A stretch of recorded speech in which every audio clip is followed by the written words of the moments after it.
Jonas video, and today we are here with a reaction one. The last reaction video we did had 126 views. And yeah. Hi. This is my video. This is my little sister. She also has a channel. Don't subscribe. She has more than me, and I'm trying to catch up before I have to do an embarrassing TikTok dance. Don't subscribe. Subscribe to me. Please like this video because it's really helpful. As you can see, what I'm doing is I'm liking the video. When you like, they like. Oh yeah, subscribe to Blockhead. Thank you for him. He made the best animations. Let's see the comments before we react to this video.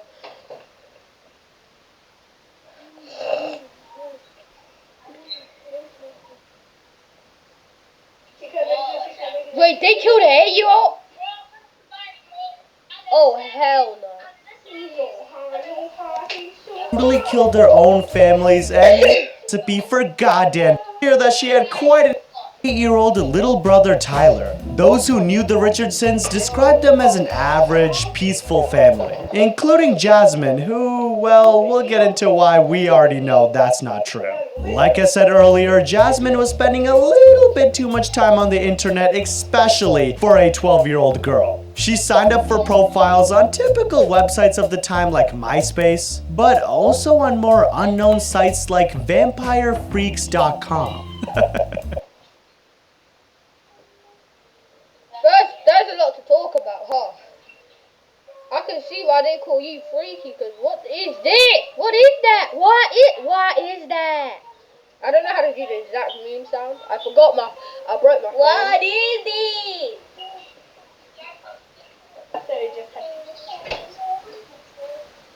Like my sister said, what is this? Anyway, why would you?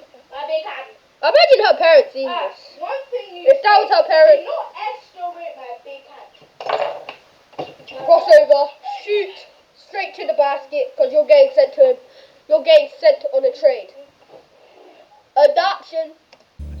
VampireFreaks.com, people. Yeah, pretty weird, but like she was literally 12 years old. I probably would have just watched box set videos when I was 12, but hey. And LGBTQ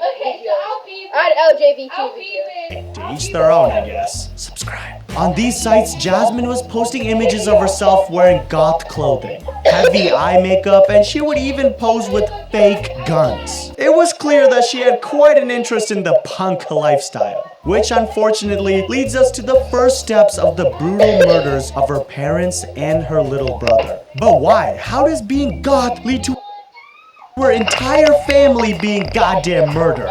Well, you little boxhead, let me tell you about a rather interesting emo guy that Jasmine was about to meet. With a few of her friends, Jasmine would regularly attend rock concerts. And at one of these shows, she meets a That is the first step of how you know your daughter is going crazy.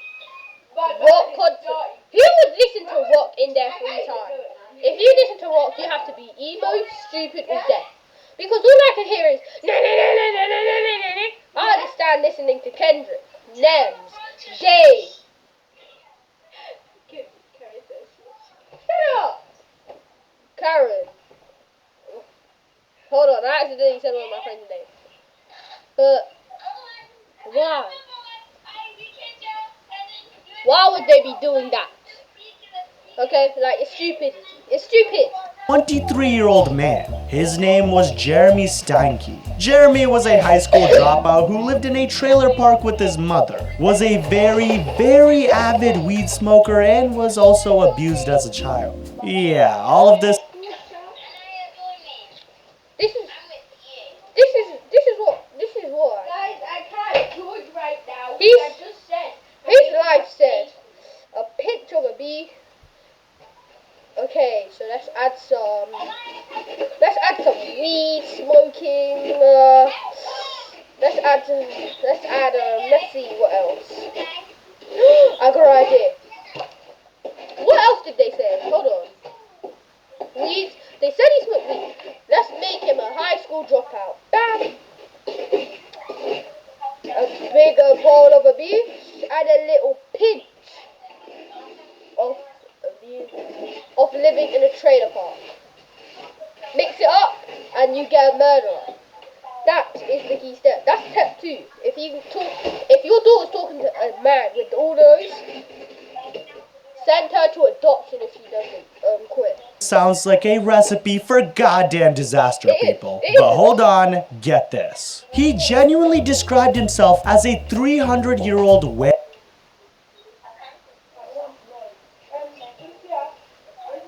werewolf. Yup. And he was dead goddamn serious too. No, I mean seriously, this guy even wore a vial of blood around his neck. About a what? About a what? About a who?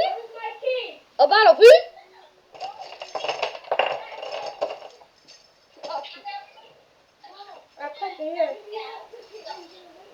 About a who?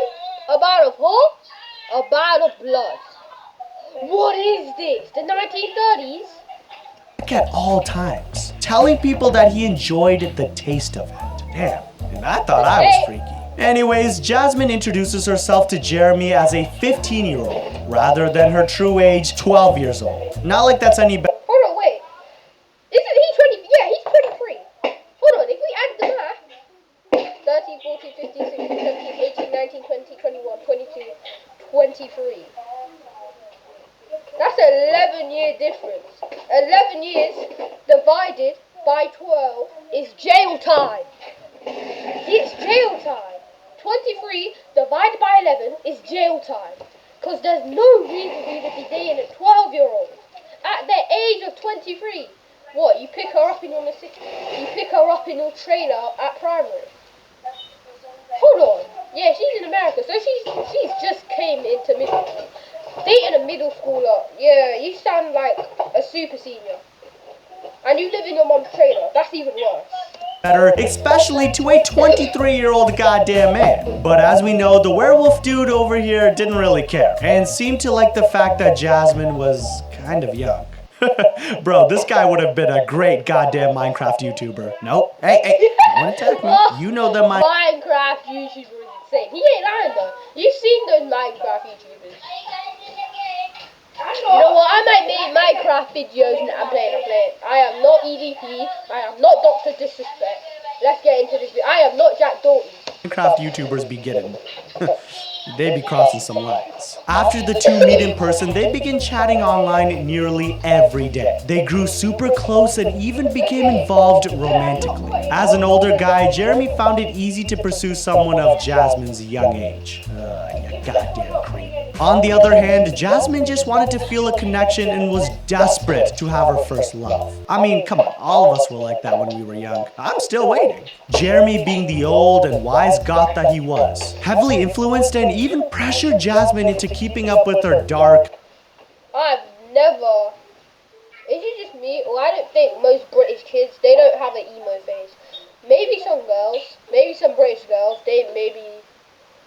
But if I'm 12, and I don't think I'll ever get an emo phase. I don't think you'll ever catch me walking around with black eyeliner, black this, black that, purple, like, I would never, like, do that.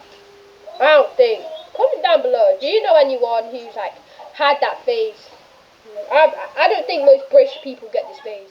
Or am I just wrong? I think it's only in America.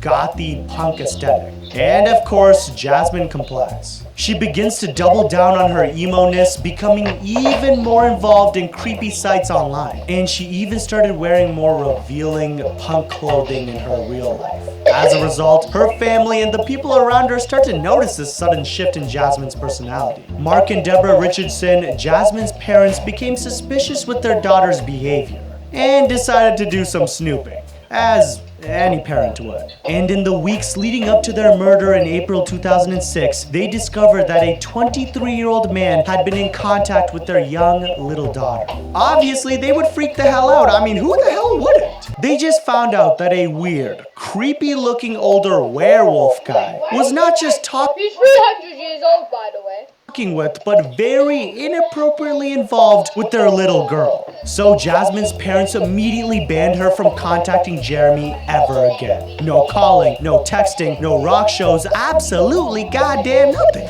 And Jasmine, being the typical teenager that she was, saw this as her parents separating her from her love life. I hate you, Mom, you're ruining my life. Don't worry, honey, it's just a phase. She'll grow out of it. She will not. The only thing she'll grow into is a mastermind. I bet what they were thinking too. Like, they were probably thinking like, no way. Yeah, they were probably thinking like, oh, it's probably just a phase. She'll get out of it. And then next thing they know, they're probably waking up and they get shot, stabbed, or whatever. That's sad. Woo, they were goddamn wrong. Knowing how this story ends, it's pretty obvious that Jasmine and Jeremy's relationship didn't end there. Remember that little site vampirefreaks.com? Well, the two forbidden lovers actually found a way to communicate through it. Using fake-ass usernames, they carefully continued to chat through the website, leaving Jasmine's parents completely unaware. But Jasmine wasn't off the hook just yet. Her parents were keeping a very close eye on her outside life, always knowing where she was or who she was with. They even drove her to and from school, all with one goal in mind: no meeting Jeremy. The fact that the two wouldn't be able to see each other without her parents knowing infuriated the both of them. And this, ladies and box heads, is when the planning of the Richardson family murders began. Why the little kid though? What did he do to you? What can he do to stop that, huh? Say, no, on my teddy bear's life you will not be dated. What is he gonna do? Why kill him? Their little freaky vampire website, Jasmine messages her boyfriend saying, "So, I have this plan. It starts with killing them and ends with me living with you." Jeremy, who was probably delighted to hear this, accepted her crazy plan. Together, they conspired through online messages to murder the Richardson family in their own goddamn home. April 22nd, 2006. A heavily intoxicated and drugged up Jeremy Hold on, I'm coming back. I can't. Dad, can you see my toe? Dad, can you see it?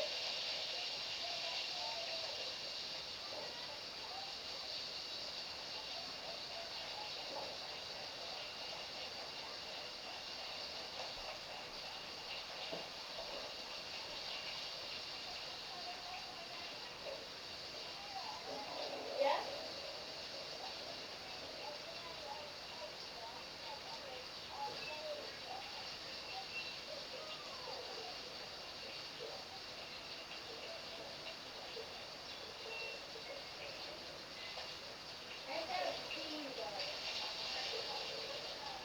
You guys go walk.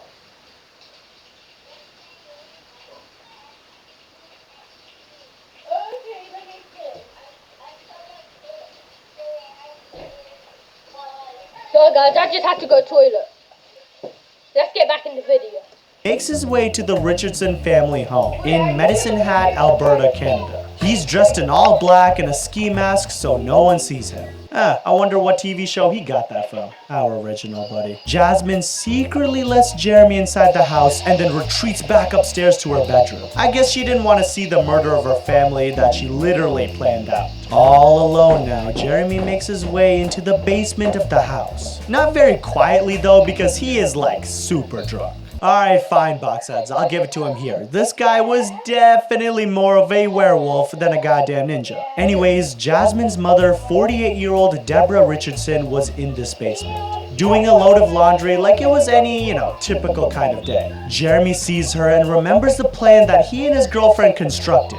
Every Richardson must die tonight. Suddenly, Jeremy emerges from the shadows of the dark basement holding a 6-inch folding knife. Deborah screams at the top of her lungs as this masked man lunges at her and attacks her. Unfortunately, she would succumb to her wounds after being stabbed 12 times in the chest by Jeremy. You heard me right, people! 12 goddamn times! Because of Jeremy's loud attack and Deborah's piercing screams, the rest of the family had been woken up. Jasmine's father, 42-year-old Mark Richardson, immediately grabs a screwdriver and A screwdriver? You keep screaming. You look like Oh, you hear? If you bring my food, I promise. You hear piercing screams and you bring a screwdriver. That's like bringing a bottle. This is like bringing this to a knife to a gunfight. What's the point of that? What are you gonna do with a screwdriver? Makes his way down to the basement in a hurry, worried that his wife might be in trouble. Little did he know what was coming.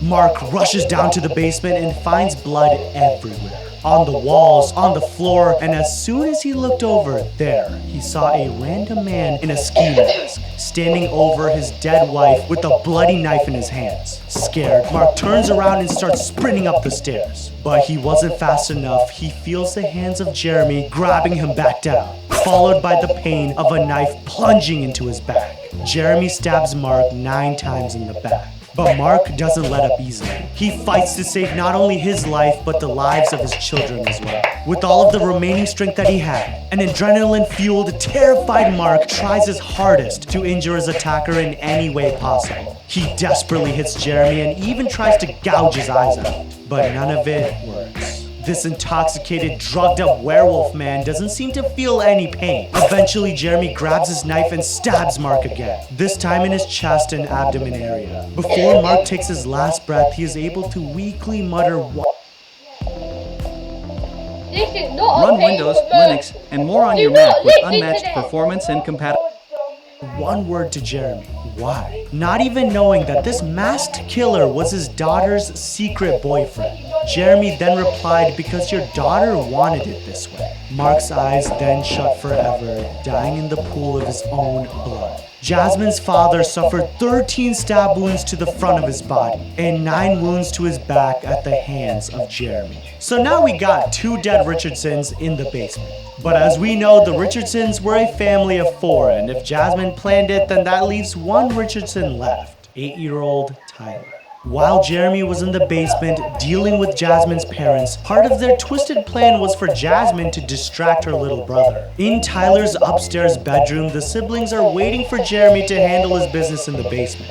But of course, little Tyler did not know what was going on. While carrying the dripping, bloody knife used to kill Mark and Deborah, Jeremy made his way up the stairs to meet his 12-year-old girlfriend and eliminate their last target. When Jeremy enters the bedroom, he hands Jasmine the same knife that he used to murder her parents. He then forcefully grabs and pins down the 8-year-old. While he's held down on this bed by this grown man, Tyler cries and pleads for his life to his sister. I mean, seriously, what kind of person could listen to the cries of an innocent child, much less their own brother, and still want to murder them? Gosh. Tyler can't move, his whole body is restrained, and he is terrified. Imagine a grown, masked man holding you down while your own big sister does nothing to protect you. This poor little kid probably had no idea that his sister was behind all of this. Well, until she held the knife over him. Yeah, this girl is absolutely disgusting. So with zero care for Tyler's pleading, Jasmine then drives the 6-inch knife into little Tyler's chest.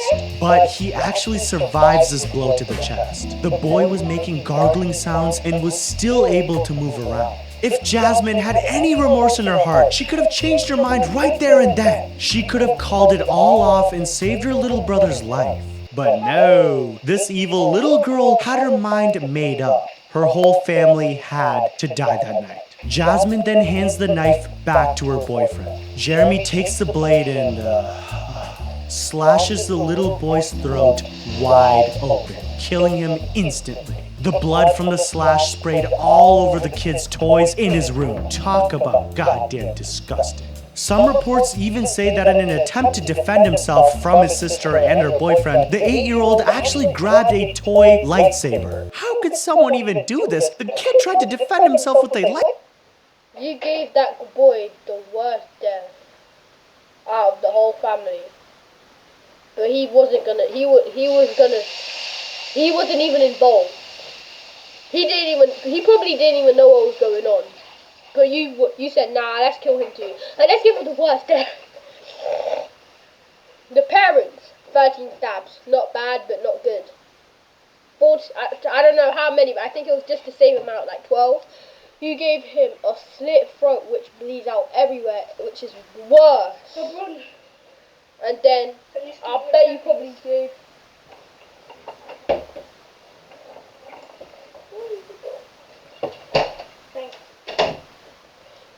Lightsaber. Like, And I bet you probably gave them 6 to 8 stabs after.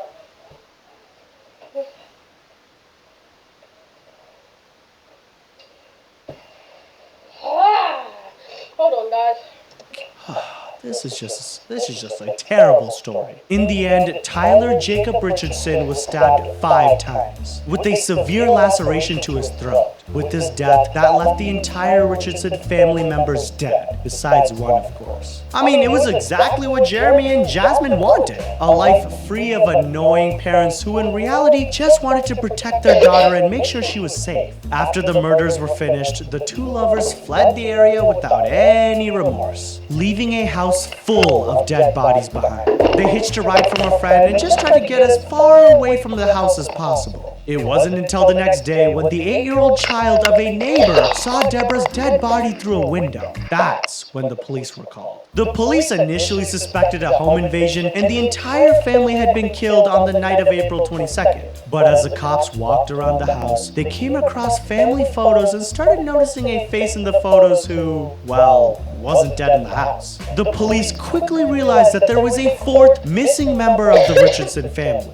An Amber Alert was sent out for Jasmine Richardson, and her name was everywhere. On the news, of course. People were actually concerned for her safety, thinking that she might have been abducted by home invaders. No one would have imagined the real goddamn story. Once the police had found Jasmine's computer, they were able to read through her messages and found a graphic drawing of her family dying. And ladies in box sets, that's when they began to put together the real story. As the police read further and further into the messages, they discovered that Jasmine was actually the mastermind behind these awful, disgusting, brutal murders. They found where she first brought up the idea to her boyfriend and how he so eagerly complied. They now knew that she wasn't a victim. So, the police set out to find and arrest the two lovers. And because of the Amber Alert, Jasmine and Jeremy were spotted about 80 miles away, in Leader, Saskatchewan, Canada. They were seen casually hanging out with friends, cuddling, kissing, bragging, and acting like nothing bad had happened while eating in a restaurant. So, the police were called and the two were arrested. In court, Jasmine Richardson was convicted of 3 counts of murder. However, because she was only 12 years old at the time of the crime, the maximum punishment she could have served in prison was only 10 years. So, box says she was actually released in 2016 and she has been a free woman ever since. And, fun fact, but not really fun, Jasmine Richardson is the youngest person to ever be convicted of a triple murder in Canada. As for Jeremy Steinke, well, they didn't go as easy on a grown-ass man. Excuse me, werewolf. He was found guilty for 3 counts of murder and sentenced to 3 consecutive life sentences in prison. I guess you can say Jeremy would never see a full moon again, huh? Bad joke. All of this happened because of goddamn VampireFreaks.com. Not only could Jasmine have been killed by a 23-year-old werewolf boyfriend her damn self, but she didn't even think about what the sketch website could have done with her personal information. I mean, have you ever just signed up to a random app website and then BAM! Your whole mailbox is just completely spammed with stuff you literally just searched up? This is because companies gather your data, aggregate it, and trade it. Seriously, it shouldn't be allowed whatsoever in my opinion, and all of these companies have a scary amount of information about yourself, and as a little box head myself, I don't want people to know what I search up in my free time. Wait. And I don't think anyone should. The good news is you can get it removed, and the bad news is that it would probably... It's the fall of 2007 in the small town of Alba, Texas. Not to be cliche, but it's one of those quiet towns where everyone knows each other and nothing crazy ever really happens. Alba was full of tradition, God-fearing, religious families who never missed church on a Sunday, including the Caffeys, a typical Southern family of 5. 41-year-old Terry Caffey and 38-year-old Penny Caffey were the parents of 3 children. 13-year-old Matthew, 8-year-old Tyler, and their eldest child, 16-year-old Aaron Caffey. Aaron was a great student, regularly went to church, and had the voice of an angel, they say, as she would usually sing in the church choir. She seems to be a good kid on a path to success. So now you're probably wondering, if everything was all sunshine and rainbows for Erin Caffey, what exactly went wrong in her life and gave her these murderous thoughts? How in goddamn hell did she end up killing her goddamn family? Well, it all starts out when Erin meets her soon-to-be murder accomplice, Charlie Wilkinson. Just about 5 months before the murders, Erin meets 18-year-old Charlie while she's working a shift at her part-time fast food job. He was a couple years older than her and apparently Erin's type. So the two developed a romantic relationship that moved pretty goddamn quickly. Erin and Charlie spent all of their time together, becoming basically inseparable. And only after a couple of months of dating, Charlie actually proposed to Erin with a promise ring. Thankfully, they didn't actually get married, but it goes... I was about to say,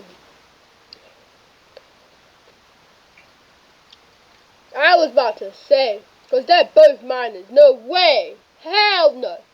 Hell to the no. Hell to the no, no, no. Protein. To show how head over heels they were for each other, meaning they would do anything, and I mean seriously anything for one another. Now this is where things start to take a dark turn. Erin's parents were not very fond of their daughter's boyfriend. He was antisocial, rude, and was the cause of Erin's rebellious phase over the past few months. Their once sweet and ambitious daughter had become close. Again, I don't think British kids go through those phases. Maybe, no. Actually, all kids do that. Rebellious phase? Yeah, but emo phase? Hell no. Yeah, probably, yeah. Maybe. Okay. Maybe. Have you guys gone through a rebellious phase? I think I have. Yeah, I definitely have, because I remember not doing anything.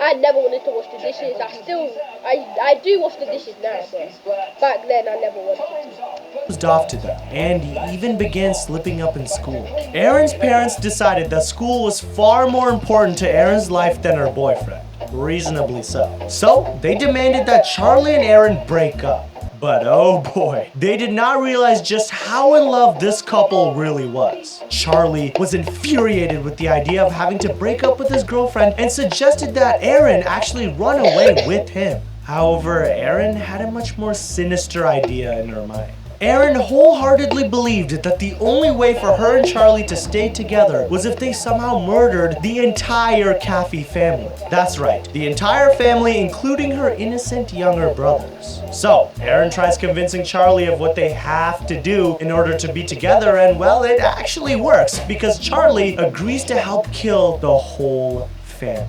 But they knew they wouldn't be able to get the job done by themselves. I mean, there were 4 members of the family to kill, and Erin didn't want to do any of the killing by herself, which would leave Charlie to kill 4 people on his own. So Erin and Charlie did what any normal psychopathic teenagers would do and convinced even more people to help them with their plan of killing the entire family.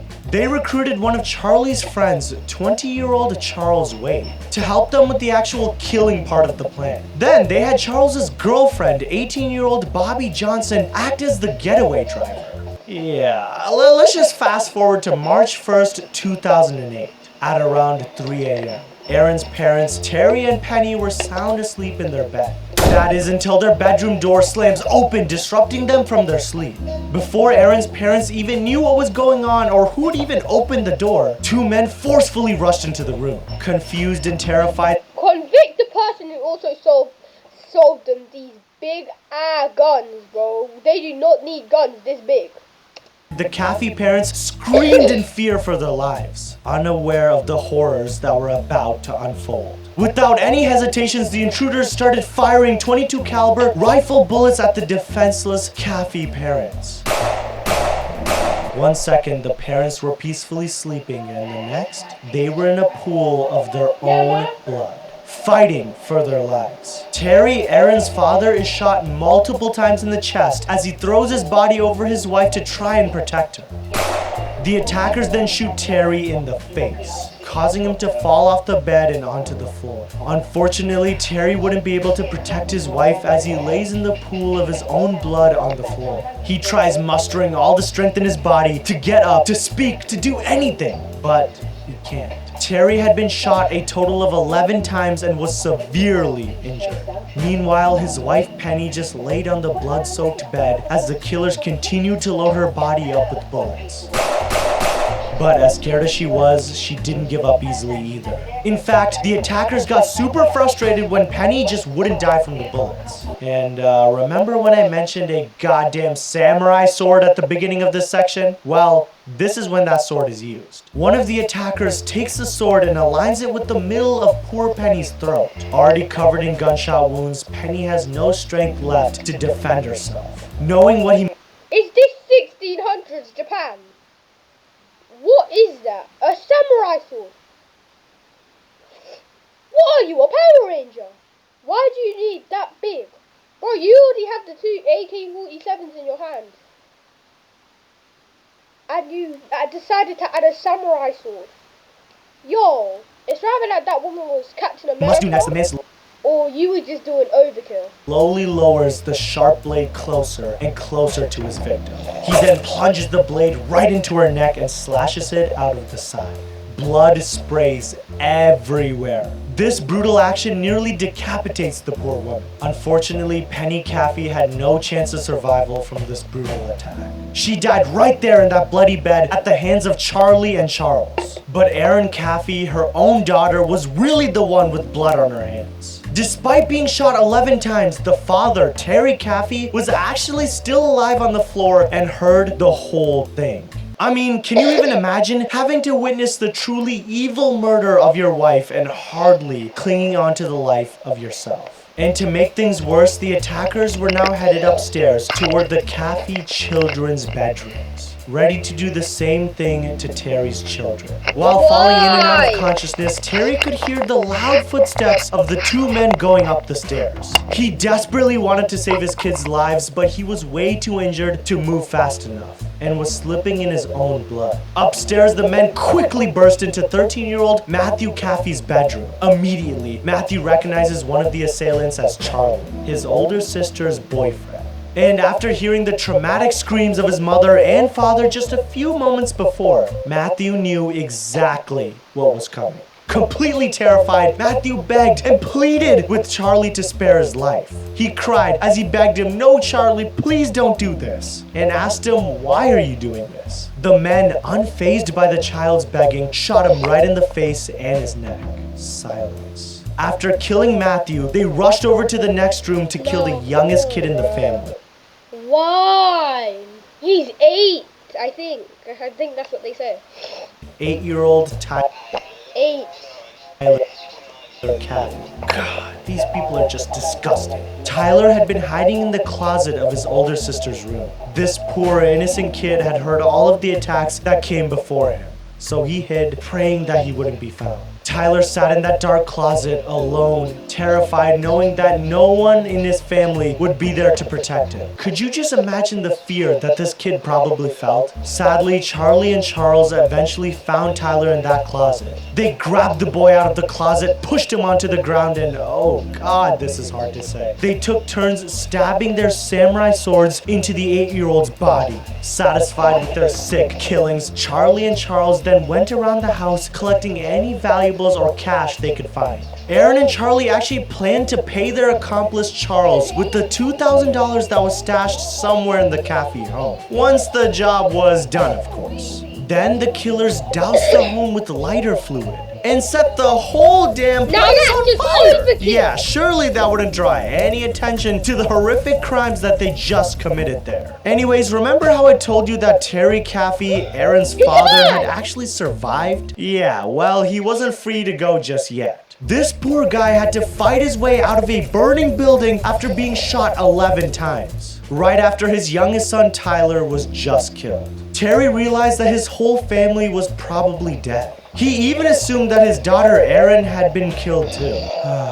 We'll get into that in a second. But Terry couldn't just handle this idea of his family being gone. He stops fighting and just, well, gives up. He collapses into his own pool of blood on the bedroom floor and falls unconscious. However, thanks to that fire Charlie and Charles had set in the house, Terry wakes up. His body feels hot and he's no longer just choking on blood, but on smoke too. He realizes that the house is on fire and if he doesn't get out now, he will die this time. With all of the strength he could possibly muster, Terry drags his body through the bedroom and pulls himself out of a window. Thankfully, Terry and Penny's bedroom was only on the first floor. As the house is literally burning down behind him, Terry crawls almost a quarter of a mile to his neighbor's house. With 11 gunshot wounds and thinking his whole family was dead, he was fighting to get to safety for one reason. That was more than just his own survival. For the simple fact that he knew the identity of one of the killers. Remember when Terry's older son Matthew was killed? Remember how he was specifically begging Charlie not to kill him? Well, Terry actually heard all of that and just knew. Right then and there, he knew that his daughter's boyfriend was the goddamn killer. And Terry would do anything to make sure he was identified. When he arrives at his neighbor's house, Terry tells his neighbor, Tommy Gaston, that Charlie did it. Tommy frantically calls the police. Listen to this. Alright, sir, I have a few questions that I need to ask you, okay? We're gonna get you an ambulance. I need you to stay on the line with me, okay? Are you with the patient now? Yes. How old is he? He's 41. Is he conscious? Yes. And is he breathing? Yes. Okay. When did this happen? I don't know. He feels hot and he's Charlie not to kill him. Questions that I need to ask you, okay? We're gonna get you an ambulance. I need you to stay on the line with me, okay? Are you with the patient now? Yes. How old is he? He's 41. Is he conscious? Yes. And is he breathing? Yes. Okay. When did this happen? I don't know. Just a little bit ago. And we've also got a house on fire out here. And the house is on fire? Is the person who shot him still nearby, sir? Yes, he's right here at me. You shot him? No, I Oh! didn't. I don't know any more details. I've got to hang up and help him. Sir, I have to ask you these questions. Okay, they're en route. Is there any serious bleeding? Yes, he's bleeding. Okay, is he completely awake? He's conscious. Okay, he's conscious, but is he awake? And one day, we're gonna get married. Of course he's awake if he's conscious. Yes, he's awake. Okay, what part of the body was I injured? don't know. I don't know, but I've got to go. Sir, I need to know where he was shot. Get that I need to know where he was shot I at. don't know. So while all of this is happening in the Caffey family home, where the hell is the mastermind herself, Erin Caffey? Well, she was just waiting in the car with her getaway driver, Bobby Johnson. Erin, in an impatient tone while just waiting in the car, can they like hurry up? How long are they gonna take in there? Once Charlie and Charles had finished up the murdering part of the plan and drove away in the car, Erin literally shouted, "Holy that was awesome." And no, I'm not making that line up. She had actually said that about her family being murdered. To all my little box heads listening to this, guys, don't ever grow up to be this girl. Anyways, they all fled to Charles's trailer to get a good night's sleep. After, a casual extermination of an entire family because of Terry's 911 call not long before. The police were searching for Charlie Wilkinson. It wasn't long after the murders that they found him holed up in Charles's trailer. They arrested Charles thinking that would, be the end of it. What they didn't expect was to find a 16-year-old blonde girl also in the trailer. Yep, that girl was in fact Erin Caffey. You would think that Erin knew that there was no escaping at this point, right? Well, the plot thickens again. Her boyfriend had been arrested, the police were going to interrogate him, and their master plan would be investigated. But nope, for some reason Erin had the high hopes that she could actually get away with the murders. So, when the police found her, Erin tried to play it off like she was kidnapped, unsure of where she was. She claimed that she'd been drugged and had no idea that her family was just killed. And honestly, it kind of worked. The police felt sympathy for her, thinking that she was genuinely a lost, kidnapped little girl who had just lost her entire family and that she was just freaking out. But hey, we all know after watching this section of the video, that's definitely definitely not goddamn true. After running multiple tests on Erin, they discovered that she was lying about being drunk, and in fact, knew a lot about the murders. That sympathy? Yeah, that was all gone now. The police had stopped viewing Erin as a poor little victim and instead embraced the idea that she could be a suspect. Then she blamed Charlie for the initial idea of the plan, while Charlie and the rest of the crew put all the blame on Erin. I mean, it was her idea. Till this very day, Erin Caffey denies ever being the mastermind behind this crime. The 4 involved in the Caffey's family murders all pleaded guilty in court. Bobby Johnson, the getaway driver, got 40 years in prison. Charles Wade and Charlie Wilkinson both were sentenced to life without parole. And the puppet master herself, Erin Caffey, was sentenced to life in prison with the chance of parole after 25 years. Now, Wilkinson and Wade were actually going to face the death penalty for their crimes. Let me actually know in the comments what you think about the death penalty. Are you guys for it, against it? I just want to know. It wasn't until none other than the surviving victim, Terry Caffey himself, testified for the killers of his family to not receive the death penalty.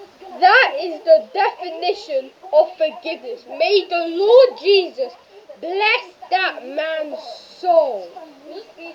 Oh my God, I could never. I would try, but I could never. You killed my wife, my 2 sons. I could never let you live after that. I would be telling them to do it. Oh my God, may God bless that man. Penalty as a punishment. Terry was a man of God and strongly believed in forgiveness. Amen. Yes, this man had his whole family killed and had it in his heart to forgive them. Man, I can't say I would be the same. Jake Evans. This next child killer was inspired to murder his We'll do that later. I don't have a lot to say. Nah, I'll do it. family after watching a goddamn movie. And once he actually did it, he called the police on himself. Meet 17-year-old Jake Evans, a kid who was about to shoot his mother and sister to death in their home in Aledo, Texas. I'm coming. Don't worry.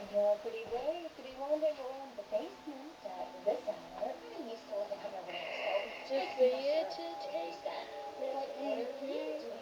I saw you come down and thought I'd warn you, but she smiled and gently guided me.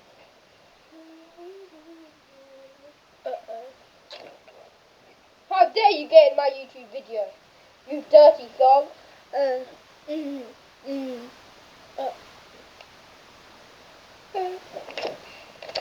Idiot. Okay, you have to.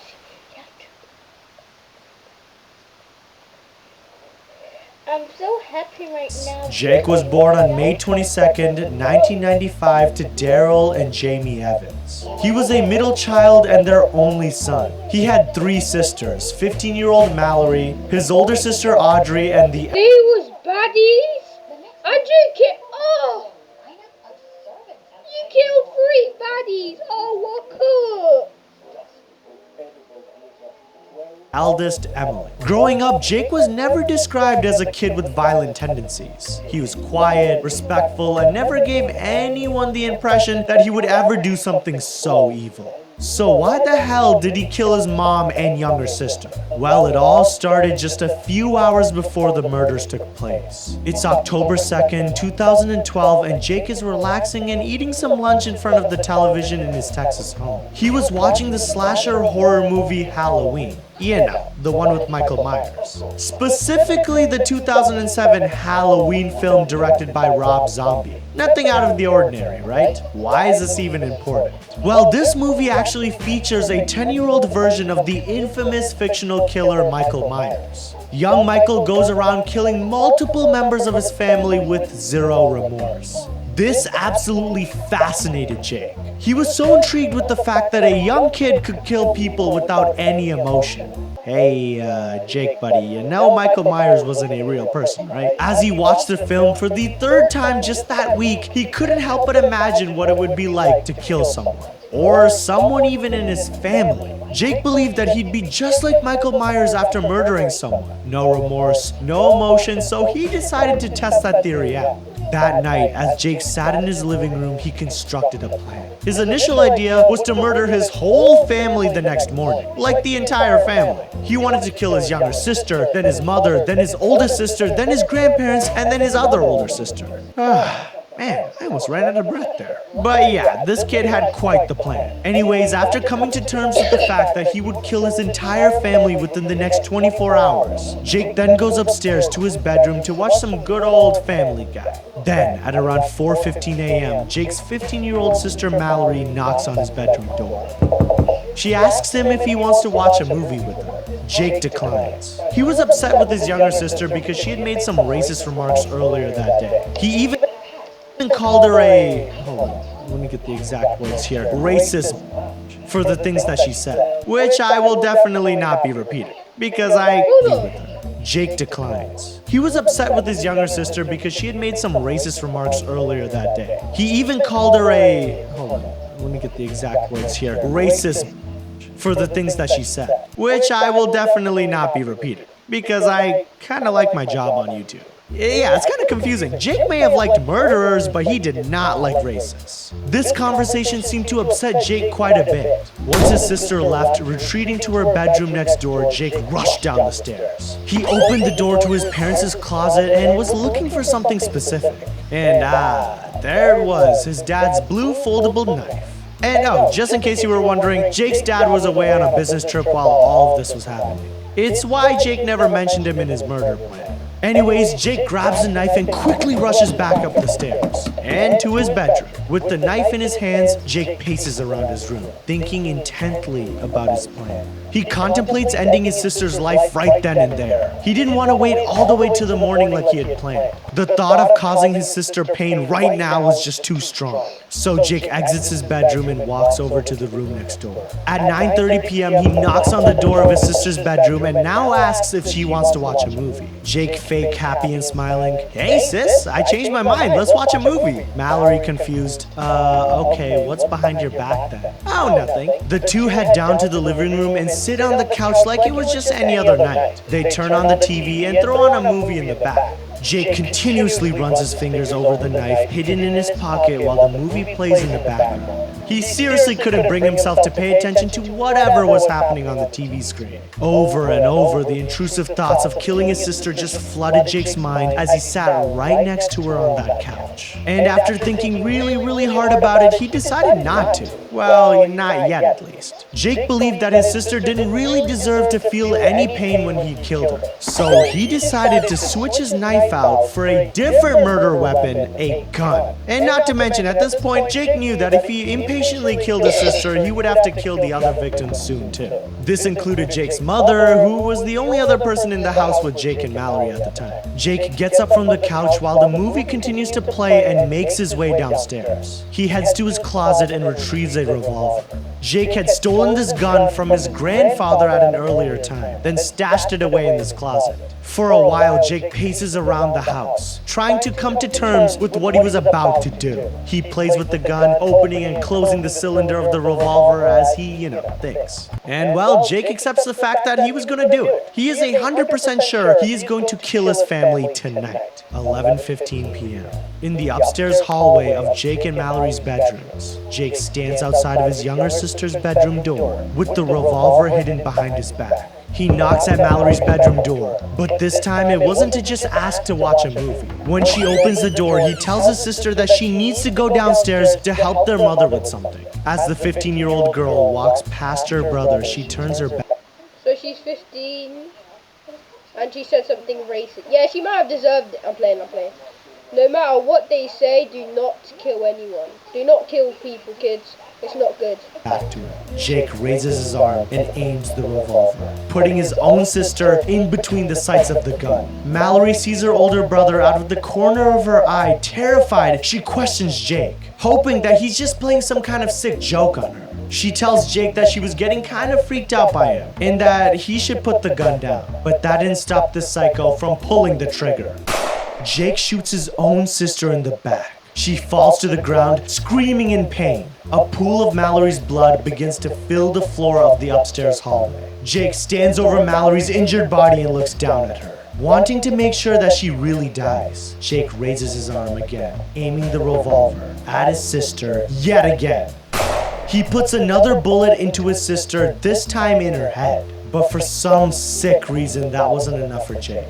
There was still someone else in the house that he had to kill. Jake quickly makes his way downstairs to his mother's study. He flings the door open and sees his mother standing in the room. His mother, Jamie Evans, stood there confused and scared. She had heard the previous gunfire upstairs and could only expect the goddamn worst. She was actually about to investigate the loud and unexpected shots right before Jake arrived. This time, without any hesitation, Jake lifts the gun and starts firing in his mother's direction. He shoots her 3 times. The images of Jake's sister and mother laying in the pools of their own blood constantly replayed in Jake's mind. He couldn't believe what he had just done. He paced around his bedroom, screaming, shooting bullets into random objects, and just flat out freaking the hell out. The kid knew he messed up. To make things worse, he could hear gargling sounds coming from the hallway. Yeah, his little sister Mallory wasn't dead yet. Having to go through it all again, Jake returns to his suffering sister, who is barely holding on to her life on the hallway floor. As she chokes on her own blood, he fires another bullet into her head, this time killing her. And just to make sure his mother was also dead, he put another bullet into her head as well.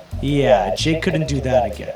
He tested the theory that he would feel no remorse if he murdered someone, and it wasn't true. I feel like it was kind of obvious that, dude, you're not Michael Myers, you're Jake Evans, you're going to feel bad. Anyways, he felt awful about his actions and called off the rest of his plans. Jake knew that he wouldn't be able to go through with the murders of his grandparents and older sisters.